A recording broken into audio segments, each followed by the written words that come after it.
In today's video, I have several ways to use silhouette heat embossing on your cards, with two very easy techniques and then one more slightly advanced technique.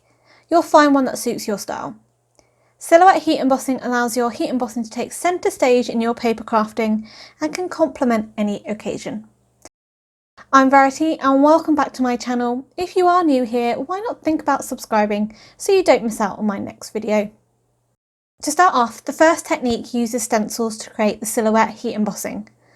So for this card, I'm using the Altenew Exotic Tulip Mask Stencil. Mask stencils are perfect for these techniques, as they've got large negative spaces allowing you to create the silhouettes.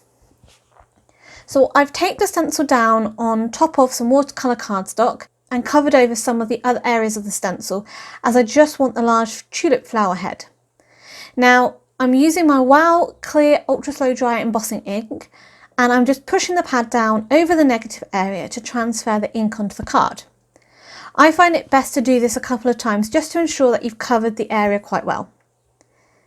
After removing the stencil, I'm covering this in Oasis embossing powder, which is a gorgeous strong bright teal colour. Then I'm using my dual speed heating gun on setting 2 to heat set the powder. This mask stencil also allows you to add on the stem to the flower, and as this stem is much thinner, I've again used tape to position the stencil, but instead of pushing the whole pad down and wasting a lot of ink transferring onto the stencil, I'm using a sponge dauber. So I'm pressing the dauber into the pad and then sponging the ink over the stem. This was covered with metallic platinum embossing powder and heat set. So to create the background, I decided to use up some leftover ink I had from ink blending one of the cards later on in this video. I sprayed the leftover ink with some water, and the ink colours used were Juniper Mist and all that jazz from Catherine Paula Designs. Next, I'm just taking the card and smushing it down into the ink and picking up the colour. Now, if I was to make this card again, I'd probably do the background first and then add the silhouette heat embossing, based on how the background turned out. That's just my personal preference. In the end, I wasn't really overly happy with how the background turned out, and so later on I decided to die cut a circle out of the card to use that instead. For the second technique, we are using simple stamping to create the silhouette. When using stamps for silhouettes, you need to look for solid images, and the Altenew Leaf Cluster stamp set is great for this. With this card, I plan to create a whole background, and to make it easier to handle the card, I created a makeshift handle with some repositional tape and leftover card. This just allows me to pick up the background without getting my fingers all over it, and of course, sticky fingers and embossing powder doesn't mix well. After I was happy with the position of the leaves, I closed the door to pick up the stamp.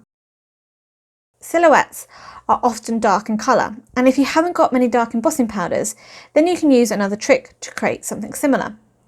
Stamp the images in a dark ink colour. Here I'm using Juniper Mist again. Once you've got a good coverage of your stamped images, you need to leave the stamps in the card panel in the same position in the Misty. Fortunately, I've got a little small defect in my leaves on my stamp set, but otherwise these stamped really well. Clean off the stamps to remove any ink. Now, with Catherine Paula inks, you can easily squirt them with water and use an old cloth to clean them up.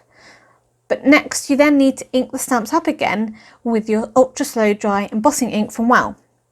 As you've not moved the card panel or the stamps, you can then close your Misty door and it's going to stamp directly over the stamped leaves.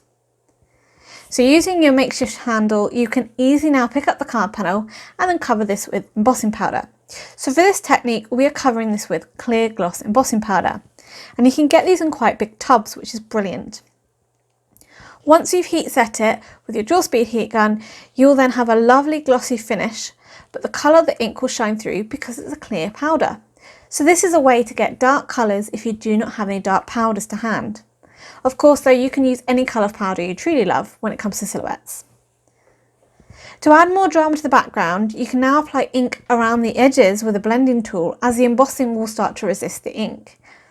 Here I'm using all that jazz first and softening the colour up as I move in towards the middle, and then next I'm going in with Juniper Mist to darken up the edges.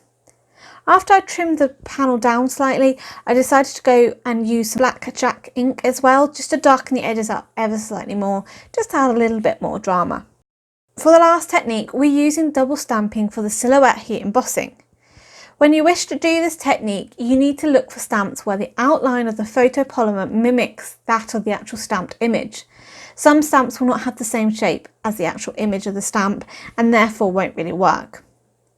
Here I'm using the flower from the Mama Elephant Pretty Lovely stamp set, and I'm positioning this with the normal stamp side of the stamp facing up towards me, so positioning it the wrong side down on the cardstock. Next, I'm closing the MISTI door to pick up the stamp and then covering the back of the stamp, which is now accessible, with clear ultra slow dry embossing ink. When you close the MISTI to stamp, the ink from the back of the stamp is going to transfer onto that paper. So this was covered with Oceanic embossing powder, a gorgeous dark blue teal, and then heat set. And as you can see, once it's been heat set, we have a lovely silhouette of that flower heat embossed instead of the actual lines of the flower stamp. However, it does look a little bit plain here, and it may not be obvious to everybody what it's meant to be. So there is a way to add the stamping over the top. As we stamp the back of the stamp, we need to stamp the mirror image of the flower. So position your card back into the MISTI and position the stamp back over the heat embossing so the back of the stamp is lying on top of the heat embossing. For the next step, you need a solid block stamp, and this mirror image from My Favourite Things is great for this. Position the mirror image stamp over the silhouette and close the door so the MISTI picks up the mirror image stamp block. Now, I'm applying ink to the flower, but to prevent any extra ink getting on my card panel, I'm doing this off to one side. And you need to apply that ink to the line side of the stamp, the right side of the stamp. With the ink applied, just put the stamp back over the silhouette as you did previously with the back of the stamp facing downwards and close your MISTI door. The ink from the flower stamp will then transfer onto your mirror image stamp. And once you open up the MISTI again, you can remove that flower stamp and close the door again. So this is now allowing the ink to transfer off the mirror image stamp block on top of your heat embossed silhouette. This was covered with metallic platinum and then heat set, and as you can see, the line image of the flower now sits perfectly within that silhouette and shines beautifully. For the stencil card, I mentioned I die cut a circle from the background, and then I wanted to add a circle frame over the top. To step the frame up, I smooshed ink onto the circle and then covered this with metallic platinum sparkle, which has a glitter in it. A tip for heat embossing glitters is to heat from underneath. This allows the powder to melt and trap the glitter in it, but if you heat from above, you may blow the glitter off before the powder has had a chance to melt and trap that glitter. The double embossed silhouette was then adhered to a white card, and a white die cut frame, which was scored at 1/4 inches horizontally, was then foam mounted over the top. All 3 cards were finished off with a white heat embossed sentiment, and a selection of Nouveau drops were added in a range of colours. I find it easiest to colour match your drops if you have a swatch of your drops on small sheets of acetates, as you can then position these over the card and clearly see if the colour matches well. If you enjoyed today's video, please give it a thumbs up, and why not subscribe to the channel. Don't forget to hit that bell icon to be notified when the next video is up. This was produced as part of my design teamwork for Wow Embossing Powders, and links are listed below. For 10% discount at the shop, enter the code you can see on screen. Also, why not check out this other video for some more inspiration. Until next time, happy crafting!